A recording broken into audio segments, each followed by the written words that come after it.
Hello guys, this is the Coding Idiot, and this channel is intended for beginners and those who are planning to learn Python programming.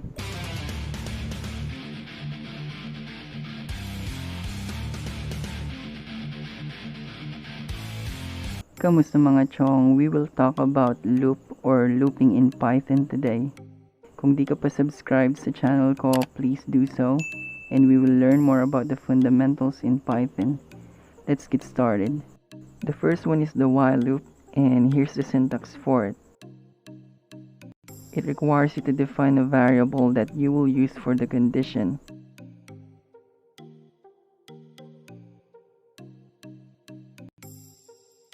And the statements that it will execute.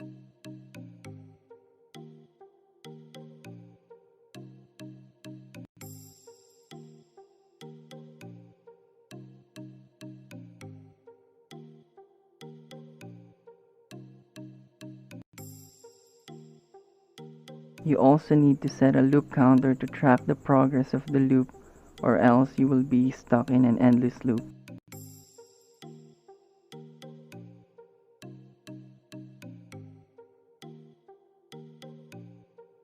So this is the output of what we just did. As you can see, we got 0 cases from 10 cases. So what happened was it printed the strings while decrementing the value of the COVID cases until it became 0. Depende sa'yo kung ano ilalagay mo dito. It's not limited to printing something. Pati na dito. Like the if statement, indentation is important to determine the scope. So lahat ng hindi indented statements after the while hindi part ng loop. Okay? Also, take note that if the condition fails the first time, it will never execute the block of statements at all. Okay? Let's try another one.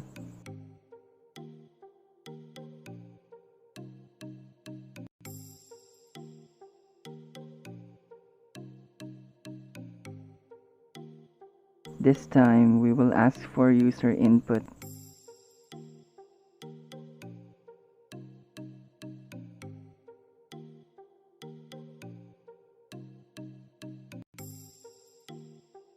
Let me just define this to remove the error.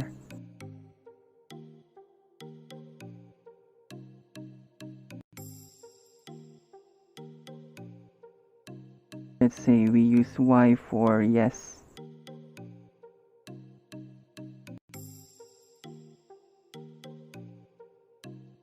If the input is either lower or uppercase Y, it will break the loop. And as long as may pasaway mag-a-add ng 1 sa COVID cases. Let's also print the result.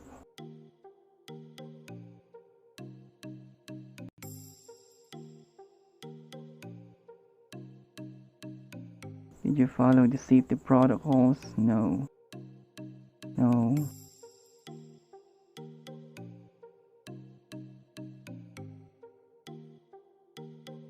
So we got 3 cases kasi may tatlong pasaway. In this example, we use the if statement as a guard statement. The break keyword terminated the loop and jumped to the first line outside or after the loop. Let's try another one. Let's say this is about testing 10 patients if they are infected or not.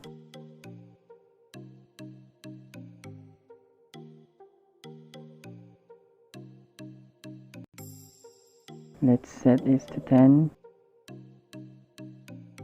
And let's say we're conducting swab tests on 10 patients.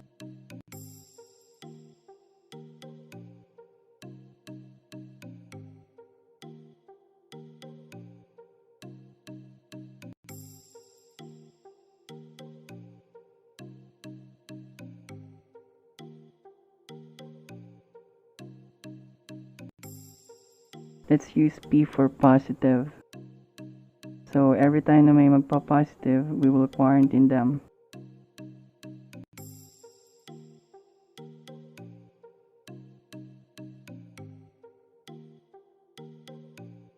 Now we will use the continue.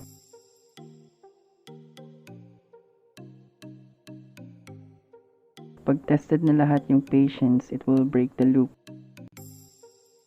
This will track the number of patients being tested. Then this will track the number of tests being conducted.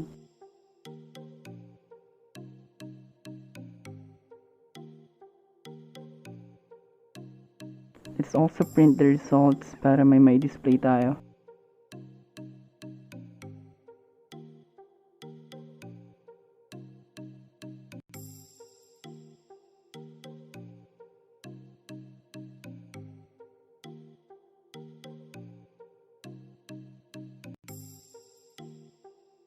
Now let's check it if it works.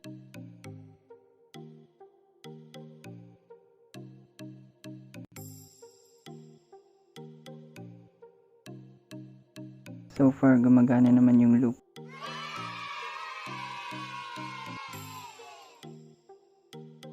Ayun, natapos din.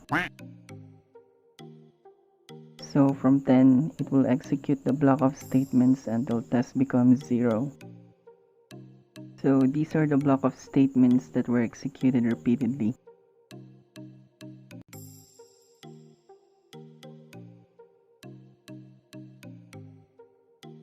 Every time we put in P, it will increment the quarantine variable by 1. Then it will continue checking the remaining values by repeating the process over and over again. Once the number of tests became 0, it will terminate the loop. And in every successful iteration, it will add 1 to the number of patients being tested.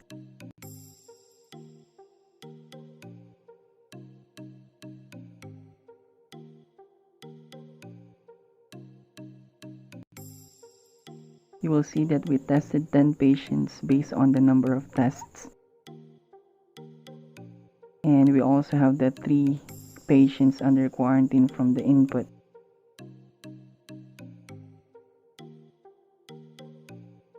Again, the continue does not terminate the whole loop, rather it only terminates the current iteration. Ibig sabihin, it skips the value being tested if the condition is met, then itutuloy niya yung loop process with the remaining values, okay? The other one is the for loop, and you can use it in 2 ways. The first one is like this.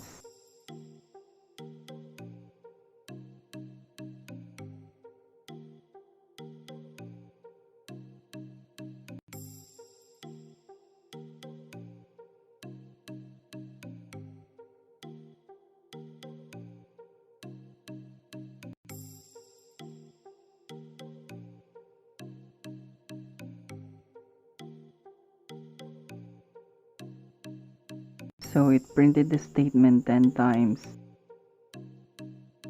By convention, 0 based yung start, pero depende sa'yo kung saan mo gusto magsimula or depende sa program mo.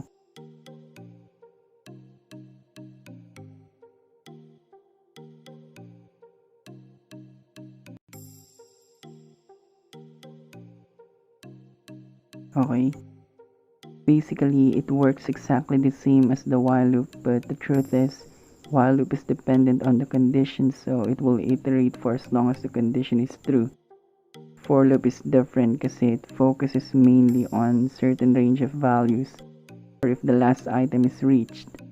That's why it uses the range function to generate the sequence in the for loop. Kung flexibility ang pag-uusapan, mas flexible siya compared to while loop kasi di lang range of values yung kaya niyang i-loop over, pati yung set of values that are held in data structures like list of integers or strings. For example,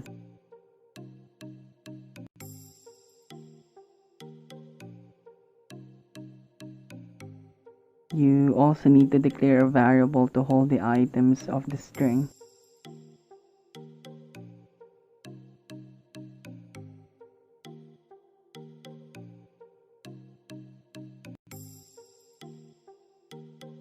By the way, this statement will print a space after the character of the string.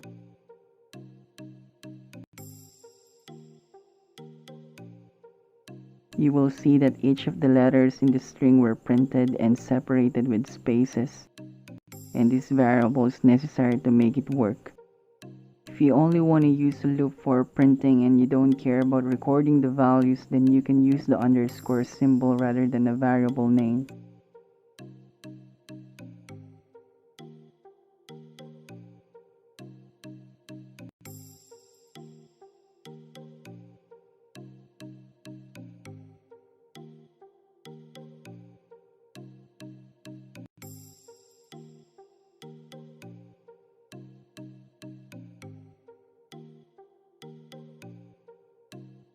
Okay.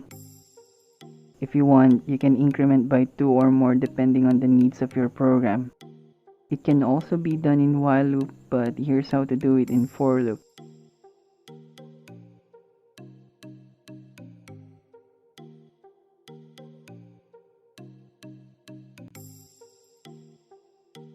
The first two arguments are for the range of values, and the third one is the number the loop will increment in every iteration.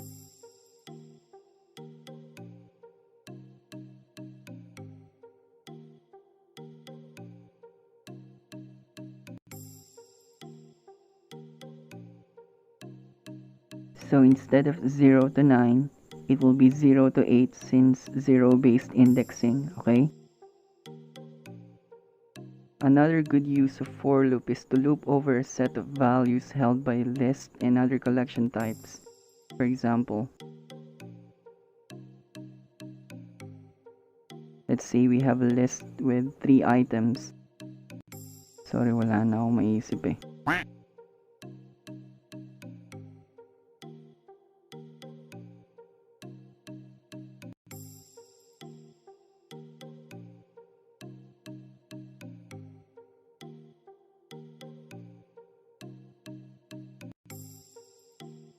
Let's use comma instead of space.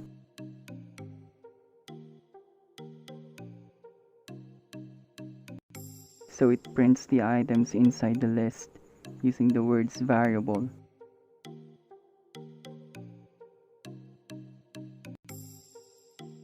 Let's change it back to space. Now the items are separated with spaces. You can also use a guard statement in for loop just like how we use a guard statement in while loop before. For example, let's say the program will print the numbers from 0 to 10.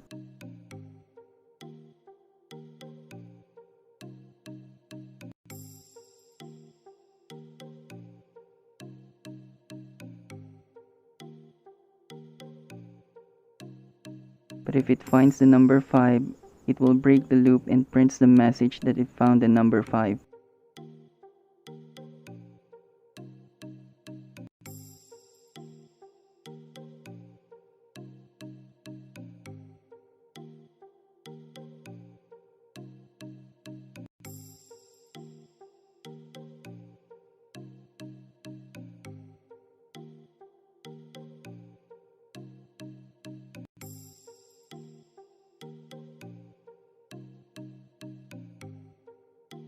Let's remove this so it looks more readable. Okay. I won't say na gamitin nyo lagi si for loop. Hindi. Kasi technically, both can do the stuff that we did. It's a matter of how long or how short the code will be in providing the same result. And it always depends on your program. In some cases, your program needs a while loop rather than a for loop, so you have to think what is logically fit in your program. And that's it for this tutorial. If you find this video helpful, please click the like button. Thank you so much for watching and see you on the next one.